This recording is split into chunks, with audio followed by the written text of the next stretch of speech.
Time now for a look through the international papers, and for that I'm joined on set by Diptyka Laurent. Hi, Dipty. Hi, Haxi. You're starting in Sudan. Mass demonstrations are calling for the departure of President Omar al-Bashir. That's right. These protesters have been gathering since the weekend in front of the army headquarters in Khartoum, demanding that Bashir, who's been in power for 3 decades, demanding his resignation. They're also demanding that the army support them, as you see on the front page here of Ashaq al-Awsat, a Saudi publication.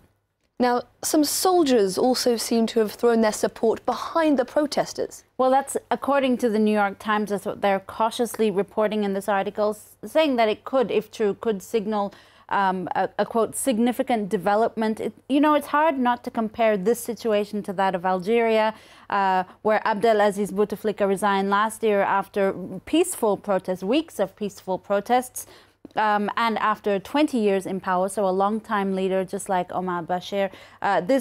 For the New York Times, Bashir's hold on Sudan is stronger than Bouteflika's hold on Algeria was, which could itself be contested. But the weekend's movement suggests that the Sudanese government is unsure of how to proceed forward with these protests.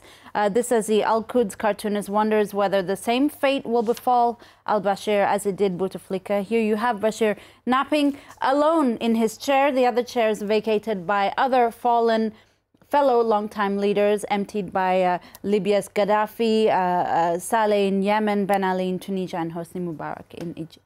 A very effective image, I think. Now to Rwanda, which has been starting to mark 25 years since the Rwandan genocide killed some 800,000 people over the course of just 100 days. That's right, 800,000 Tutsis, mostly Tutsis, slaughtered by their Hutu neighbors back in April 1994. To remember this, the country is observing 100 days of mourning. The editor of the Rwandan daily here, the New Times, reflects on the progress that the country has made in that quarter century since the genocide, paying tribute to Paul Kagame's leadership in rebuilding the country, ensuring impressive economic growth and long-standing peace, even if it must be said his critics don't seem in that quite favorable light.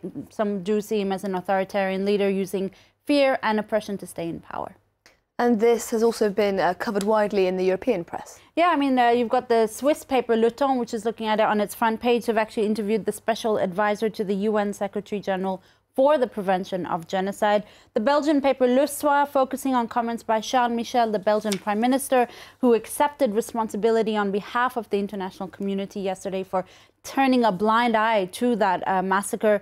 The editors of Le Soir warning that Rwanda may have found peace 25 years later, but, quote, remember that hate has long roots and its tentacles can be dispersed. Let's make sure that the Rwanda of yesterday is not the Rwanda of tomorrow, or that it doesn't take place anywhere else. Absolutely. Now, for the former South African President Jacob Zuma has apparently been accused of helping the late Libyan leader Colonel Muammar Gaddafi stash some $30 million.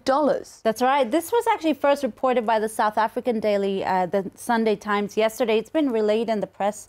Fearing the end was near for his regime, Gaddafi had allegedly barreled oil money out of the Federal Reserves, and its whereabouts had been fodder for, quote, legend and folklore for the better part of the last decade. That money apparently was actually stored away in a secret room in Jacob Zuma's, the former president's home. According to the South African, dollars were then funneled into Swaziland, and the king of Swaziland told the current South African President Cyril Ramaphosa that he's in possession of the money last week. That's what he said last week, which is how the story came to light. Worth noting that Zuma was a key Gaddafi supporter and he opposed the NATO intervention in 2011. If confirmed, he could actually face a U.S. investigation because rules are that any crimes committed using U.S. dollars immediately falls under the jurisdiction of U.S. lawmakers. A potentially really huge story. You're ending now with a very bizarre tribute paid by some football fans to a slain teenager in Colombia. Tell us more. Yeah, this is a very weird story, very macabre. The website Sport Bible reports that a group of very dedicated Colombian football fans decided that, alive or dead, you should always be present for your favorite football team. They carried the coffin of Christopher Yacome, a 17-year-old who was murdered last week, to a match so that he could, quote unquote, watch his favorite team play for the last time.